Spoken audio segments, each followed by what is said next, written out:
I think the best way to describe my life is a series of ups and downs. Things started out great though. I would probably say I had a lot more ups than I had downs, and I just thought that was how my life was going to continue indefinitely. Unfortunately, that's not exactly how things worked out for me. Everything started to go wrong when I was already too old to fix things, and I've had to accept some very upsetting and degrading things simply because I have no alternative. I had some great success at a younger age. I was able to retire early at 42. That was quite a long time ago now. And as I've spoken to other people about this, one thing that everyone who retired early seemed to say, and I was no different, was that I was expecting that was my end goal, and then I wouldn't have any more thoughts to do anything else. But after I spent a year twiddling my thumbs and not doing anything, I tried to pick up some hobbies, but I wasn't doing anything in comparison to as much as I did before that time. I felt like I needed a new purpose. One thing that kept coming up was traveling. I had enough money to be able to travel. The thing was, I didn't really know where to go. After sitting on things for a while, I decided I was going to go to Colombia. Always had quite a twisted fascination about Colombia, about the history and the likes of Pablo Escobar, so I thought I would go and have a look there. This was in 2009, 43 years old at the time, and as someone who hadn't really done much international travel, apart from your usual package-style holidays to Europe, this was something insane like I never witnessed before. The reason why I'm talking about this and why it's so important in my journey is that touching down in Colombia, in Bogota to start with, before going to Medellin next, that was when I had an epiphany that I was made for this. I felt like travelling was the little spark that ignited this newfound sense of purpose, and I vowed, after having such a fantastic time in Colombia, where I spent around a month, that when I returned home, I would put in place a plan to spend a whole year travelling to as many countries as I could. I was bitten by the travelling bug, and at that moment in time, the world was my oyster, and it was exciting. I suppose it's important to say that when I retired at 42, I had just sold my business that I spent the past 20 years pouring my blood, sweat, and tears into, and I found myself with around $800,000 in cash. I had two properties as well, worth around $100,000 each, and you have to forgive me for using dollars even though I'm from the UK. It's just that ever since I started travelling, that was always my go-to currency. It makes more sense on the global scale. So, 2009 was my year when I would transition from being a very country-focused person who was dedicated to staying at home and doing things that way, to someone who looked out into the world and saw all the possibilities and opportunities that presented themselves. At the start of 2009, after I returned from Colombia, I put together an itinerary that would see me taking a whole year living life to the fullest, travelling to as many places as I could. I was only going to ones I was interested in, of course. I wasn't going to go somewhere I didn't want to go, but I found my list was quite extensive, and I had to take some countries off the list. I was expecting to spend a lot of money on this trip. It was kind of going to be my good job for all your hard work moment, and I'd given myself a budget of $100,000. I would end up going over that quite considerably and spending around $200,000 instead, but I thought that it was money well spent. I started off by going back to South America. Colombia gave me this feeling that I wanted to travel, so I thought it was only right to go and explore more of the countries there. I spent the first few months between Argentina, Chile, and Peru. I really liked Buenos Aires. I can't quite put my finger on why, but the steaks were great, everything was affordable, and it was just something very different to anything I knew. The experiences I had in South America were amazing, but I wasn't to know that in a few months' time, the experience I would be having would be better than this, but I wasn't there yet. Going down the coast in Chile was a very exciting experience. The landscapes changed so vividly the further south you went towards Patagonia. As cliché as it was, of course I went to Machu Picchu. Everyone goes there if you're in Peru, so I had to do the same. And the highlight of that for me was the clouds around when I walked up. I wanted a lifetime experience, but the thing that I clung onto and the thing that made me most excited was the fact that this once-in-a-lifetime experience I was having I was going to be able to replicate this as the rest of the year unfolded. It made me understand that all the hard work that I put in beforehand was actually for something. This was the tangible result of all that work, and it was fantastic. I spent a month in Mexico, did a few countries in Central America, and while I enjoyed it, I much prefer South America, and the vibrancy and the way of life there, I think, attracted me. Some of the colonial cities that you saw in places like Nicaragua, for example, were places like I'd never seen before, although I did often feel just that little bit unsafe in certain situations, but for the most part I had no problems at all. I would say to anybody, if you have the means to travel, just go for it, because it really opens your mind to the world and to the possibilities in the world like nothing else. There were places I didn't like, but I don't want to talk about them because that's not important, but let's just say Costa Rica wasn't exactly my favourite place. After travelling around the Americas, I didn't make it into the States, although I wish I had, but I left for Europe. I wasn't going to be doing any of the normal Europe destinations that I'd been to before, like Italy or Greece. I was going to some of the less discovered places, which perhaps isn't the right words to use because everywhere was discovered, but going to places that you wouldn't usually put on the top of your list to go to in Europe. I think that's the best way to put it. I did, however, spend a bit of time in Portugal, even though I had been there already, because it was a country I loved. Spent a bit of time in Lisbon, and I kind of knew my way around the city already because that was one of the places I allowed myself to go to often. My main interest in Europe, though, was going to places like Montenegro and other countries such as that. I was going without any expectations, but I found myself really liking both of them. Then to the Middle East, the typical tourist things in the Dead Sea, into North Africa, down to South Africa, up to Kenya, and then it was my first time in Asia. This was around month 8 of my trip, and I had spent a considerable amount of money on nice hotels, nice food, and nice experiences, but I didn't care because I had enough, so it wasn't a problem. Thailand just so happened to be the first country I was visiting in Asia. The moment I stepped off the plane into the airport, it felt like I was not travelling anymore. It felt like I was home even though I'd never been before. And I know it doesn't make sense, but that's how I felt. I felt like I was a seasoned traveller at this point, but I didn't feel like a traveller in Thailand. I felt like what I would like to be described as an expat or an expatriate, even though I wasn't. I was only a tourist.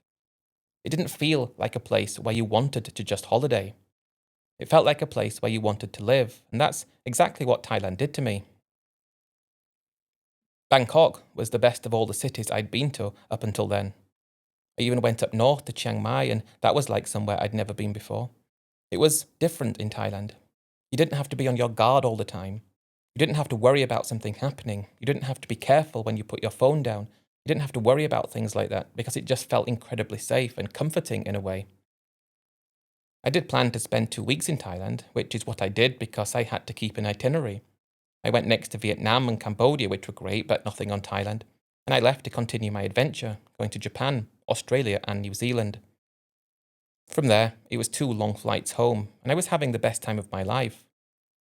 I found a new understanding and appreciation of the world, yet I was hankering to go back to Thailand and spend more time there. I was feeling a bit down in the dumps when I landed back in the UK, but as soon as you walk through the airport and get yourself home, when you realise I'm retired, I have enough money, if I want to go to Thailand, I just can. I felt better almost immediately. I had spent a lot of money though, around about $200,000 out of my $800,000, but it was the experience of a lifetime, and I considered it money well spent. After only being back for 2 months at the most, I decided I was going to go and spend a year in Thailand. There was nothing stopping me. I didn't have any connections or commitments, and I was just in that euphoric stage of my life where I thought I could do no wrong and nothing could go wrong. I guess I was wrong. When I was in Thailand first, I was just in the country. I mean, that's quite an obvious statement, but I didn't do any of those kinds of things or go to those kinds of places because I'd kind of already given up on the thought of love at that point in my life. I need to explain what I mean by that. I was always a very shy and reserved individual when it came to girls. By the time I was around 37, I'd completely given up on the thought of meeting someone, completely given up on the thought of being able to experience what it was like to be in a relationship. And once I'd given up on that, It was like a wall had been built between me and that possibility. I understood that there were things available like that in Thailand, if anybody was interested in it, but the thing was I wasn't. But it doesn't take much to change your mind. This time I'd arrived in Bangkok. I was going to be there for a month, take it easy, and then see where next would take my fancy. Been there for around a week, again spending way too much money on nice hotels, but it was my eventual goal to take a place for a month at a time, but I wasn't concerned about that yet. The hotel I was staying at was very close to the river. Very popular place around there, very beautiful part of Bangkok. I mean, beautiful is how I would describe it. Some people might not. Perhaps historic in terms of the fact that that was the kind of where Bangkok began. At least that's what my understanding is. I could be wrong. But I was just enjoying myself. I don't know why, but I was sat actually by the pool, had a smoothie, and this guy came over, put his towel down on the sunbed next to mine. I was always, as I said, a reserved individual, and the fact that there were probably 30 or 40 other sunbeds dotted around, both in the shade and in the sun, with nobody on any of them, the fact that he came and sat next to me, I didn't care, but it just made me feel a bit uncomfortable, because that's the type of person I was. As soon as he started chatting to me, though, that's when you understand that you're being stupid. Don't worry and be confident. So I was able to try to be confident in a way like I would never have been able to do at home. I can't remember where he was from, but that's not important. And I just found that we were talking about Thailand, about travel, about what we're doing here and our experiences. And it was actually quite fun to be able to have a chat with someone. About half an hour later, while I was engrossed in this conversation with this guy, I noticed out of the corner of my eye somebody walking over. Because I was that oblivious to girls after coming to the conclusion that it was never going to happen for me, I didn't even pay any attention to the fact that this girl was so beautiful because, well, what good was that to me? I did notice, though, when she came and sat down on the same sunbed as that guy, smiled and they chatted a bit, and my insecurities started flaring up. I know all I could think of saying was, "Oh, is that your wife?" And he said, "No, it's not my wife, it's not my girlfriend. I met her last night." He said he met her in Pat Pong. I'd heard of Pat Pong, but the thought of going there scared me. But this girl didn't look anything other than a normal girl. She didn't look like anything other than a normal girl, and it's so important to say that. That guy must have been in his 50s, and she was definitely in her early 20s, and that was a bit of a light bulb moment. It was as if he got a bit distracted when she came down. They went for a swim and left, said goodbye, and I had this feeling like I bet many people will understand. Do you know when you get excited about something and you get that feeling in the pit of your stomach, like a tightening right where your sternum is? That's what I was feeling. Around midday, I thought to myself, why don't you just go and have a look? There's no harm in that, and that's what I planned to do that evening. I spent the rest of the day not really doing anything. I must have done something, of course, but whatever it was, I don't know, and I headed out around 7 p.m. I got a taxi to Pat Pong. At that time, of course, we're talking a long time ago now, 15, 14 years, Pat Pong was still something. I'm led to believe today that it's not really like it was, and you've got to go to places like Nana Plaza and Soy Cowboy if you want that now. At that time, that's what the guy said, so that's why I was going there. When I was dropped off, I just thought I would go in the bars and nobody would talk to me. I mean, I knew what it was about, but I thought it would be very obvious. I thought it would be easy to spot what was going on, like you walk into the bar and it's very obvious situation. Thing was, when I walked into that first bar, and while this isn't really important to say, I do find it quite amusing, even though I don't really have much to be happy about now, I actually walked into a bar on the wrong street. Should have been obvious, given the fact that there were no girls sitting out front, but that's how far removed from anything like that I was. So I walked in, understood that perhaps this place was the wrong place, had a beer, was polite and left, and went somewhere else. Next, I went into a bar which was just up a little street. This was the second bar I went into. I don't even think you could have fit a car up there, if I think back, but just on the right there was a bar, so I walked in. I left almost immediately because I was ushered into this cubicle-like space where they had the chair, and yeah, that was too much for me, so I left and continued walking and went somewhere else. That place was more like it. It was just a laid-back bar, loads of girls inside, and not many other customers inside, but I was greeted as if I was a person. I was greeted as if I was seen as opposed to just being there. And the girl greeted me. She actually smiled at me. She actually spoke to me. And she actually seemed to have interest in me. She came and sat next to me and immediately put her hand on my leg. That was quite a heart-pumping moment, and ridicule away if you want. But this just didn't happen to someone like me. And it didn't look like she was doing that for the drinks I was buying her. It looked like the drinks were just what she needed to be able to be there. And if she could be with someone like me, that would be something that she wanted to do. I wasn't unattractive. I wasn't attractive either. But it wasn't like I was fat, bald, and ugly. I wasn't really a big drinker at that point either. But it felt like you had to have a drink at a place like that. She was drinking what looked like whiskey with soda water, so I was starting to loosen up with more drinks. What I'm trying to say is that that experience that I had was a life-changing moment for me. It was as if, in Thailand, I didn't have to be who I was anymore. I'd never gone to Thailand for the purpose of being someone different. I just liked it. I didn't travel to be someone different. I wanted to open up my mind to what the world had to offer. And I was most definitely not in Thailand for this. I'd already written off the prospect of having someone like this, but here in Thailand, it seemed I could have it, and I was feeling a bit drunk and thought it would be better to go, and she said, "Do you want me to go with you?" I did, and it took every ounce of courage in me to admit I did, but she went with me, and from then on, it was like I was a changed man, and what I could have because of Thailand, and I felt like I owed Thailand the world for something, though it gave me something I never had. Nothing more happened with that girl after that. I never saw her again. But that innocent little meeting with that guy by the hotel pool when the girl walked down, that started the chain of events that got me to where I am today. When it was finally time to leave Thailand that year, I had a great year there. I got a visa to learn the language and I started to pick it up. But I left Thailand feeling like I somehow became a ladies' man, and I had a newfound sense of confidence when it came to girls. I was very happy about that for obvious reasons. I spent a lot of money again during that year, but not as much as my round the world trip.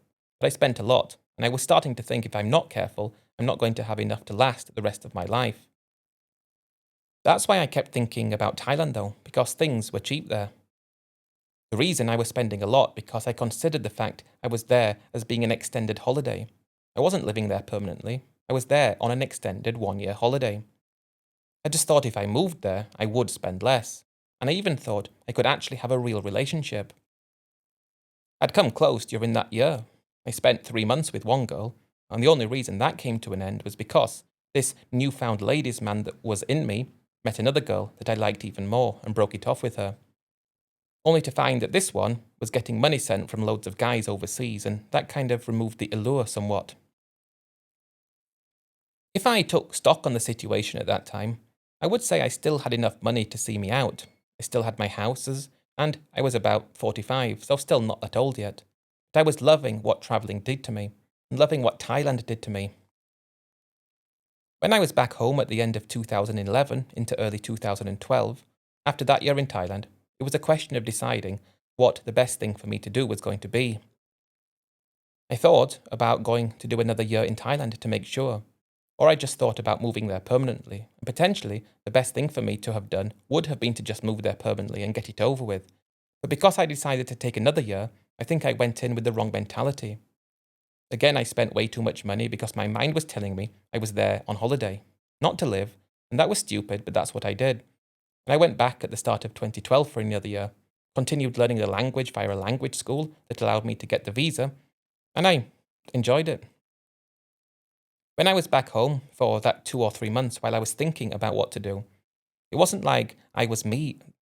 I couldn't just go and meet a girl at home. I couldn't just have a girlfriend if I wanted to. Yet now I found Thailand, it was like I could. It was like Thailand had allowed me to be the person I always wanted to be. For whatever reason, instead of just going for it and moving there, I took this other year, so that meant spending more money. I spent most of that year in Bangkok and I rented a condo in Asok. I chose there because it was a 5-minute walk to Soi Cowboy in one direction, and another 5-minute walk to Soi 22, where they had an amazing complex of bars, and I could walk a bit further down to Nana. I can just see the comments now. This guy thought he was a ladies' man because he could meet a girl in a bar. But when that's the only place you can meet someone, and the fact the girls there are more stunning than the normal source of girls you could meet. I didn't care if that's what people thought I was, and I don't care. Although it really was different, I guess, but I convinced myself otherwise. That year went by the same. I spent around 5 months with one girl this time, but again, it was only temporary. Met another girl, liked her more, and it was like trying to cram in everything that I'd missed up until that point. Everything I'd missed in my life needed to be crammed in, and the years in Thailand was what it was for. It was like I was getting it all out of the way, making up for lost time, and I just didn't feel ready to settle down yet. But I did have that feeling deep down that I would settle down soon. It was just a question of meeting the right girl. I didn't meet the right girl, and yes, I spent a lot of money, and I returned home with the knowledge that yes, I did want to live in Thailand. That's what I wanted more than anything. I didn't have or need to do anything at home. I just needed to make sure there was nothing keeping me there. I had my 2 houses and I sold them. I got around $100,000 for each of them. They were only very affordable back-to-back terrace houses in the part of the country I was from, which wasn't exactly the most expensive. But I got rid of those and that gave me more liquid capital. I guess, and this is the scary part of it, out of the $800,000 I retired with, I probably had $350,000 of that left. I'd spent an awful lot of money on hotels, and that last year, although I didn't stay in a hotel and I stayed in a condo, it was right in the heart of Bangkok, and instead of going for one that was more sensible, I spent a lot on a 2-bedroom place, even though the second bedroom was never used. Big mistake, but I was living life and I was enjoying the fruits of my labour, and I always had the thought in the back of my mind that I have been successful before, so becoming successful again isn't just a question of me trying really hard again. It means if I did that, it would work. I never got that far. But all in, yeah, $550,000, and that felt like a lot of money in Thailand. You could spend a lot of money in Thailand if you weren't careful doing things you wanted to do, but I was quite confident that with the amount of money, I should be able to live a great life. I thought I would meet someone, I thought we would get married. I thought I was too old to start a family, so that was off the cards. I kind of gave up on that idea a long time ago, so I would have to make sure that the girl I met didn't want a family, or maybe she already had kids. I was going to meet a girl in a bar. Why not? The bars had made me the person I wanted to be. The bars had made me be able to do things I'd always wanted to do. So it only seemed to be the logical place for a guy like me to meet someone. After I put all my affairs in order, I can remember that feeling on a one-way ticket to Thailand. I'd already arranged a visa which would allow me to have a one-way ticket. I didn't want to make that mistake. But yeah, nothing that I had in my possession would be able to see me wanting to go back home. It was great. It was absolutely amazing to be there, to be going there on a one-way trip. I was never going back. I will tell you right now, if I would have considered success to have been not going back home, then I had a very screwed understanding of what success actually meant. I'd not once been to Pattaya. I mean, I'd heard about it, and anyway, I was kind of saving it for the chance when I actually moved there. I was having too good of a time in Bangkok, but I did promise myself I would go and have a look when I was there permanently. It was my plan, as I think was a very sensible plan to have, to spend a month in all the cities that I could see myself living in, and whichever one I liked best, that's the one I would choose. I also promised myself that while I could go and enjoy myself with the girls, I wasn't going to find a girl that I wanted to get serious with until I was certain where I wanted to live. It's amazing the sorts of things that run through your mind when you're flying to Thailand, or when you're walking on the street in Thailand. You're always planning how to make Thailand the best way for you, and I'm kind of telling myself, don't worry, you can still go to the bars, but don't meet someone serious yet. Wait until you know where to live. I did decide to head straight to Pattaya though when I got there this time, and wow, that was like Bangkok on steroids. Yet somehow it had overdosed on steroids, and I don't know how else to describe it. Pattaya gave me this newfound sense of wonder all over again, like anything was possible. And while it was my plan to stay in very affordable places now, I just felt I might as well go a bit wild while I was looking for a place to live. I wanted to have the very best, but I could always have something later that wasn't the very best, but it was like I needed to have this for myself now. So I did spend a lot of money for a nice hotel in Pattaya, did a lot of exploring around the city, looked at the sorts of places I could rent within the budget that I'd set. Then I spent time in the bars every single night. I was home. It was right at the top of my list, But I left and went to Phuket next. I'd been there, liked it, but I kind of thought I wanted to reserve somewhere like that for a place where I could go every 6 months or so for a week, so I decided against living there. I went to try Chiang Mai, the place I really loved when I first went to Thailand, and I felt it was great but not somewhere I would want to live long term. I did have plans to spend time in Hua Hin and Koh Samui. However, I was just really focused on Pattaya at this point, but I did spend a month in Bangkok because I promised myself I would, and I was torn, really. I didn't know where to live, Bangkok or Pattaya. I did a really stupid thing, considering the amount of money I had. I mean, it was really stupid. But because I couldn't make my mind up, I thought it would be a good idea to rent a condo in Bangkok and a condo in Pattaya. I could do that for a year and just go back and forth between the two places until leaving one feels worse than leaving the other. So that's actually what I did, and it was stupid because I was spending double on rent. Even bought myself a car so I could make the journey a lot easier. It was a fantastic year though. I met so many girls in Pattaya, so many girls in Bangkok, and at one stage, which I am a bit proud of, I will admit, but I had a girlfriend in my condo in Bangkok, and I told her I had to leave for work and I'll be back in 5 days. So she was waiting for me in Bangkok when I was supposedly going somewhere else, yet I went to my condo in Pattaya where I had another girl as well. It really sickens me to understand how much money I was spending at that moment, but I was just living life. I was just a guy, I was him. But ultimately, I was getting tired when that year was coming to an end. I was getting bored of constantly going between two places and Pattaya one.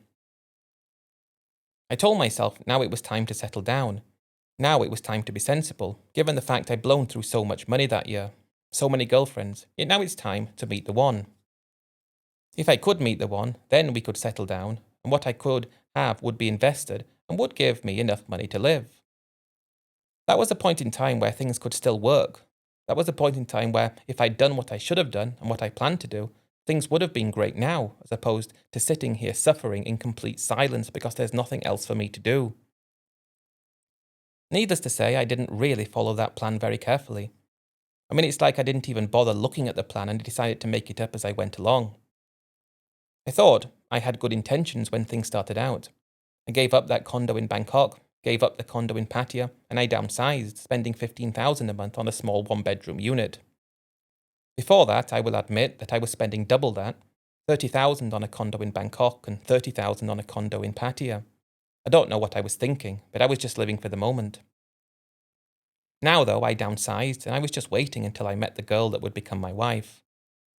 I wasn't too far away from 50 at this point, and when you start approaching that big 50, that's when you start to kind of prioritize things more than before. I'd had a few crazy years. Like I said, it was like I was making up for lost time. It was like I was doing everything I should have done up until that moment, and cramming it all into the space of a few years because I missed out on it so much. But with this big number approaching and thinking my life in terms of what I can do, my health, my ability to do things is going to deteriorate slowly from there. Hopefully, really slowly, not faster. But it did make me kind of rush into the understanding that I really wanted someone. I really did. I wanted someone to spend my life with. Now I know that looking back and meeting a girl in a bar for a relationship isn't what you're meant to do, but that, at the time, was what gave me the ability to be this newfound person that I always wanted to be. So that's why I looked in the bars. Although, when I had girlfriends before, I didn't care if she was 21 or 22. My wife wasn't going to be so young. I wanted her to be around her mid-30s. I know there are pros and cons with everything. If she was in her mid-30s, she would most probably have kids, have her own life, have her own baggage, but surely I would have more chance of success if I found someone like that. It was only about 3 months after downsizing when I was in a bar, just off Soi Buakhao. I hadn't even gone out with the idea of meeting a girl that evening. I just wanted a drink. One thing Thailand did do for me was make me become a bigger drinker. Luckily, I have given that up recently, but it got very bad. It's like, you don't have anything to do? What can you do? You go to the bar for a beer. I'd never been like that before though, but that's how Thailand changes you. This was a bar I'd never been in before, and she was there. I'm not going to say I knew the moment I saw her or any of that nonsense, but my plans changed that day, and we actually went out to eat together, and whatever else came after. I did feel, though, that I had a real connection with her. I mean, I had connections with lots of girls, I felt, but this felt something different in a way, which I was drawn towards. And I went back and saw her the other day, and the day after, and the day after. And that went on for around a month, and we were getting to know each other. Every single day I was there, she kind of expected me to be there. If I didn't show up at the time as normal, she'd call me saying, "Are you coming?" And I said, "Yes, I'm on my way." And it was like we were both meant to be together. She was 36, she had 2 kids, eldest 18, youngest 12, and she'd been working in Pattaya for around 8 years. You just have to kind of overlook the fact that those 8 years and what they could actually mean, but it didn't matter to me. She was living with me after a month, and for once I found that I was calming down. I'm sticking to a more sensible budget, but I'm still spending more than I should, but I'm sticking to this budget. Not being too far away from 50, and after another 3 months of living with her, and actually properly falling in love with her, we got married. We didn't do anything for the marriage, we just went to register it. I was able to get a visa based on that, which was easier, and it was like everything I wanted had just happened. I'd managed to do it before I was 50, and it was thanks to this amazing girl that I met, who I thought was gorgeous. One little shock happened, though, after we were married. We had the marriage certificate, we had all the paperwork, and she said now that we've done this, we need to go and have a big party in her village because she's married, and that's what the family would expect. It's Thai tradition, Thai culture, Thai custom, and it's something we had to do. I often wonder why she didn't say we would do this after we got married. Why didn't she mention it before? I wasn't one of those guys who knew much about Thailand. I didn't really speak to many other expats unless someone spoke to me, and I would chat. Like that guy, for example, on the sunbed back at that hotel that opened up my eyes to Thailand. But I wasn't someone who was a very sociable kind of person. I didn't even do much online research. I just didn't know anything about how things worked in Thailand. I thought we were married, and that was good enough for me. But she sprung it on me after we were married that we needed to go and do this. The way she said it sounded like it was actually going to be fun and exciting, and yes, I'd love to do that. Because I hadn't been informed at that point what the other requirements were going to be when I was there. Literally, only 2 days after we were married, we were driving up there. I hadn't really used my car very much since moving permanently to Pattaya. It was just parked up. But it was good to be able to drive there as opposed to having to use public transport. She was from a place called Kalasin. I'd never heard of that before, but I knew it was in the northeast of the country. We'd been driving for 5 hours or so, and I was ready to pull in and have a break and maybe continue the following morning. But she was really keen to get there, so we pushed on, and eventually we made it there in the evening. It was already too dark though, so we just stayed in town in a hotel and went to the village in the morning. I usually woke up around 10 or 11 a.m. every day, as did my now wife. We always rose late and just did what we did. But the following morning, she woke me up at 5, saying we needed to go, we've got things to do. And it was like all of a sudden, she wasn't this girl who lounged around in the mornings, who did things like that. She was all of a sudden a very different girl. She was up really early in the morning, she was cooking with people, and she seemed to fit in so much better than she did in Pattaya. She seemed to be a lot more at ease, a lot more comfortable with herself, and that made her happier, which in return made me happier, because that's not what I was expecting in terms of her feeling better there. That's not what I thought, though, when she woke me up that early hour. But as the days went by in the village, that's the kind of feeling I was getting, and it made me love her even more. It made me want to be with her even more, and also loosen up to the fact that as long as I'm with her, anything else doesn't really matter. There was one huge thing that happened which I was very upset about, but I did my best to hide being upset and angry, and that was when we arrived at the village, about 20 minutes out of the town. When we arrived, I was greeted by her family. They were all really friendly people, her kids were friendly and respectful, and I was offered food by them. I'm one of those people that absolutely loves the food in that part of Thailand, the spices and all the herbs that they use in some of the dishes. It's very unique, and it had it spread out all over the table for breakfast, and it was great. But then the topic of the wedding came up. This party that we needed to have, I was expecting to pay for that and it would cost about 100,000 baht. But she talked about something that I'd never heard of before, something called sinsot. I guess many people have heard about sinsot because it's a common occurrence, but in essence, the family had made it quite clear that I was going to have to pay this, and the amount was going to be 1,000,000 baht. I know looking back that's an insane amount. Insane. She had 2 kids, she was 36. It shouldn't have been anything at all. I was shocked when they said this amount of money because, yeah, that was going to take a big hit to what I had. But I was convinced that it was what they did in Thailand. It was the culture and the tradition. And my wife, she was already my wife, so I suppose that made it worse. She said she would be really happy if we did this. It would make everybody in the village think good about her and her family. And I was very upset, but I felt like I was in a corner. I was pushed into a corner, and I had no choice, so I agreed. I was expecting us to have the party, there and then, maybe in a few days' time. But after this was arranged, I'm just sitting there, enjoying the food, and it was like the best food ever. But then they informed me that they picked the date for the party, and it was a month away. I thought that was fine. I just said, let's go back to Pattaya, and we'll come back then. And my wife asked me, pretty please, can we stay here? Because I want to spend time with my family. She hasn't spent time with them for a long time. Ever since she went to work in the bar, really. And can we stay here for a bit? She was indicating that she wanted to stay in the family's house. And while there was a room we could have had, it was a trek to the bathroom, even going outside, and it wasn't really a bathroom like you would think a bathroom was. Not only that, there was no air conditioning, and it was insanely hot. I agreed to a compromise with her. We can stay here, but let's go and stay in a hotel. That was fine, that was a compromise, and we spent that month there. One thing that the month did do was give me an even bigger connection to that part of Thailand, or I felt it did. It was so different to Pattaya. This is what you should picture. If you're in Pattaya and you wake up in the morning and you want to go and get something to eat, yes, you can go and eat pretty much anything you want. You'd leave your condo, go for a walk, and first thing you would notice was just how busy it was. All the other foreigners there from lots of different countries all mixing together. Loads of girls walking around, you'd see so much. But in the village, it wasn't like that. I mean, in the town itself, it wasn't like that. You hardly saw any other foreigners, and when you did, they were usually foreigners that looked like me. The Thai people didn't seem as abrasive in a way because they hadn't had to put up with such an influx of foreigners.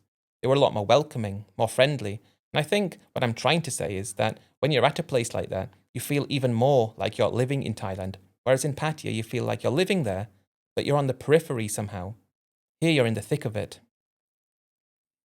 I guess you understand where this might be going, but that idea hadn't even come yet. The party came and went, family happy, wife happy, but we returned to Pattaya and got on with our lives. I guess reality hit in Pattaya when I took a step back and understood that I'd spent way too much money ever since I arrived.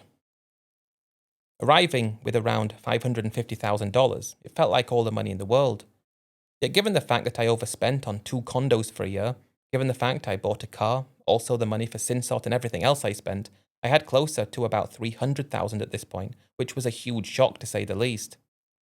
I knew I was spending it and I knew how much I had, but it was always like needing to get something out of the way first before being sensible. Now it was time to be sensible. The lifestyle we could live on would be okay, if we were sensible. My wife didn't really care at all. I saw how she was in the village and she was like a different person altogether, never wanted for anything, never feeling like she needed anything, and she was okay with the lifestyle and Pattaya as well. I always had it in the back of my mind that when I turned 55, I would be able to cash in a pension that I had, so I knew that was something that was going to come my way. It wasn't a lot of money. In fact, it wasn't even enough to think about, really, or something to hold on to at £550 a month. But it was something I had in my mind, and I thought, I'll get that later, so don't worry about it. Throughout the next year, we just lived. I was really happy with my wife. She seemed to be happy. But it started on such a high after we'd returned from the village, after we were married, after we went away for our honeymoon. Now it ended not really like that because we were still happy, but the excitement of Thailand was starting to wane considerably. It was still there, but I was able to be sensible during that year and only spent $25,000. Even still, though, not really sensible, because what I had left that was invested only gave me half of that in income, and it wasn't like we were being flashy or extravagant at all. At the end of that year, we took a visit up to the village. It was actually a little bit later, during the Songkran festival. She wanted to go and spend time with family there, and while I spent time there before and liked it, this time there were a few things that kind of made me think for a second, like, okay, this is a very different place to Pattaya. You can't do the same things as you can do in Pattaya, but what you can do instead is so affordable and within budget. What I'm referring to is just going out for a basic meal. Not your basic of the basic street food, but to a restaurant where they actually have sit-down tables. Could go at a moment in time, just the two of us, and spend 300 baht on a slap-up meal sharing a large beer. Whereas in Pattaya, the same thing would have been well over 1,000 baht. And I loved going out to eat. I borrowed the family's motorcycle, she was on the back, and we actually went off the beaten path a bit and explored, and I saw things that gave me a newfound sense of excitement about life. Yet, I wasn't spending a lot of money to have these feelings because it was so cheap. I often wonder if the fact that I ran into a guy from Denmark, actually a few villages along. We were out on the motorcycle, exploring, and going up this dirt track, and there's a house that seems quite out of place. My wife said it belonged to a foreigner. Now, I knew it didn't actually belong to him because he wasn't Thai and he couldn't own it, but it was his and his wife's kind of thing. I thought that was interesting, but the guy was there in his driveway, so I thought I'd say hi. Just about to leave, he said, come back later, be interested to have a chat. We arranged to go back that evening to his place, and it was great to have a conversation about how he'd moved there, how he'd saved his retirement by moving there, and how his money goes further, and he was the happiest he'd been. I started to think we could do the same thing. That time we spent in the village, it made me understand that, okay, I can't live like I want to live in Pattaya or anywhere else in Thailand, but here I could go out to eat every day. I could do different things, take up different hobbies, and live a different life, and we could afford it. We'd have to build a house and get some land to build it on. We already had a car, so the number that I picked off the top of my head, without even thinking about it, was to spend half of what I had on what we need. Then okay, I'm not going to be bringing in as much money, nowhere near as much money, but we're going to be able to do more things and save. As I mentioned before, I loved the food in that area, so the fact that they had restaurants that I could go to every day and still save money, that made me push myself forwards towards this idea. I started to actually picture living there, being there and just being kind of at one with myself. I should have taken a step back and understood that I wasn't even 50. Something like this might sound fun for the next 3 months or the next year, but for the rest of your life? It was like, I think my biggest problem was always getting excitement about something, a real excitement about it, jumping the gun and going for it without thinking of the long-term consequences. So when the topic of potentially living somewhere like this came up with my wife, I was the one who raised it, saying, how would you feel about living somewhere like this? I knew I didn't even need to ask her really, because I could tell how she felt about the village, and she'd said that she'd always been her dream to have a house there. That's what she'd love to do. It was kind of like all I needed to hear to tell myself, okay, just go ahead and follow this path. I think knowing that I had that small pension coming was the thing that sealed the deal for me, because I knew that with that would be enough to survive here. And if surviving meant living in a nice house, on a nice piece of land, being able to go out and eat my favourite food all the time, and having a room in the house full of things to keep me occupied, then that sounded like a good way to survive to me. We didn't make our mind up straight away. We went back to Pattaya and sat on it for a while. But every time we'd go out of the condo, it would be like you're being told that you're just one of another foreigner among the thousands and thousands of other foreigners there. It didn't give you any sense of comfort or any sense of relaxation, because you were always on edge by the fact that this really wasn't your country, and you could tell plainly because there were so many other people like you there. Whereas in the village, you have that connection, and that connection is what, after being back in Pattaya for not even 2 months, was what made me and her come to the decision to pack everything in Pattaya, and live in the village in a really nice house. After we came to the decision, quite literally, a few days later, everything was in the car and we were driving up there. I'm driving with a huge smile on my face. She's sat next to me and we're chatting and talking about everything we're going to do, all the possibilities. Even starting to talk about maybe running a little business. Nothing that's going to cost me any money to invest, just something to keep us occupied. And if it brings in an extra 2,000 or 3,000 baht, that's going to pay the electric bill, isn't it? So it was an exciting time. We weren't going to rush into anything. We're going to take our time, find the perfect piece of land, get the perfect builder to build the house, design it the way we wanted it, and make sure it was somewhere we could see ourselves living for the rest of our lives.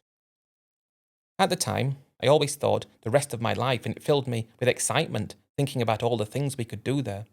And if I go right back to the start, one of the biggest ups of my life was Thailand. We actually rented a place as close to the village as we could. It was about 10 minutes away. That was going to be our base while we put everything in motion. We found land a couple of months later. That was 1,000,000 baht, $30,000 give or take. Needed a bit of money spending on it in order to remove lots of trees and other things on it, but that was a very marginal amount of money to pay, so we did that. First thing we did was build a wall around the perimeter of the land. It was quite a big plot of land, but we wanted to have space to do things, and it was about a rai in total, and the wall cost 300,000 baht, another $10,000 there. That included the gate at the front, included the rendering and painting, and it looked great. We spent the most amount of time choosing the builder to build the house for us. We looked at a few, and lots of them seemed to be quite capable, but the one we picked was slightly more expensive, but we saw houses they'd built and the quality was great, everything seemed good, and we trusted them to do the job. We chose to go for a 4-bedroom, 3-bathroom, 2-story house, which in hindsight was completely ridiculous for what we needed. We only really needed a single-story, 2-bedroom house. A single-story, 2-bedroom house we could have had for around 1 million baht, but I spent $100,000 on this house, and that didn't include anything inside. It included paint and tiles, but they weren't to my liking, so I spent a bit more money on that. By the time it was ready, I guess including everything inside the house, getting it perfect, I'd spent 150,000. Add that together with the land and the wall and other bit of incidentals, it was like $200,000 was gone, and I was just so caught up in the process that I knew when push came to shove, when we could start cutting back. We would need to cut back now because it was still slightly over 5 years before I was going to get my pension, and I guess I had just over $100,000 left. Quite insane to talk about and admit to, but it didn't matter because we were home now, and from there we were never going to be in anywhere else again. This is where my story takes a really upsetting turn, and it's not upsetting in the same way as you might be expecting. Not even 2 months after moving into that house, after I'd spent those first days living there, on the motorcycle that I bought one of those as well. Only a scooter, so it wasn't expensive. But I did a lot of exploring around and going to look at different places. Full of excitement when you see something new, picking out and choosing new restaurants to try, although they were very few and far between. But that's the case. Not even 2 months later, I was bored senseless. And after another month of being even more bored, I asked my wife if she would like to go away for a week, and she said yes. The thing was, my wife was never bored. There was always something she could do. Sometimes she'd wake early in the morning and go and pick mushrooms with her family. She could sell those, and she was happy doing it. They were always doing things together, and happy not doing anything substantial or anything that could put you in a different mental space. It was just more of the same, and she was happy. We went away for a week down to Pattaya. I felt really calm, like seeing more excitement around me and more things to do, and I spent more money than I should have done because I wasn't meant to be doing that. But after that week, we returned to the village. I was only back for 3 days, and it was more boredom. I started drinking. Like I said, I have given that up now, but I started drinking more and more just to stave off the boredom. It's a long time ago, and while I am still together with my wife, while I believe that we're happy as a couple can be, I am getting my pension of £550 a month, but I don't have any insurance.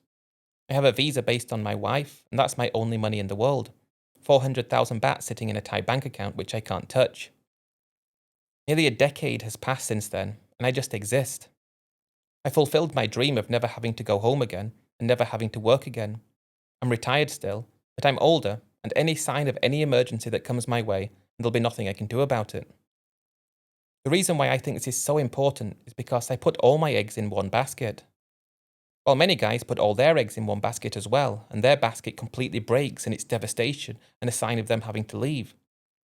The basket that I put all my eggs into hasn't broken, but it has remained rigid and the same as it's always been. There's no excitement, there's nothing new, there's no anything different. Every day is the same.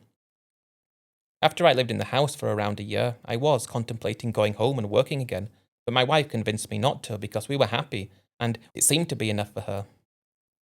I was very close to coming to the decision again that I was going to go back to work, and I was putting plans in motion around the end of 2019, and then we all know what happened, and I was stuck in Thailand. I guess actually that time was kind of a let-up for me because I knew everyone was in a very similar position in the world, and if I was bored senseless, so were they. But then, when COVID came to an end, I'm a lot older. I'm not thinking as much about the fact I want to work again because I am older. I just had to accept that this is my life and there's nothing I can do to improve it. In my time in the village, I've seen 4 other foreigners come and go. My warnings to them fell on deaf ears. Be careful, because you might build your house and your wife might scam you. That hadn't happened to me. My warnings were putting everything into this. If you're going to be stuck there, if you don't want to be careful. I told everyone how bored I was after being there for only 2 months, and about my eggs being in one basket, and none of them listened. All of them aren't there anymore. 3 of them because they did have problems with their wives, 1 of them because he got bored out of his mind too. But his house wasn't everything he had, so he could change his mind with a small loss. I was fully invested.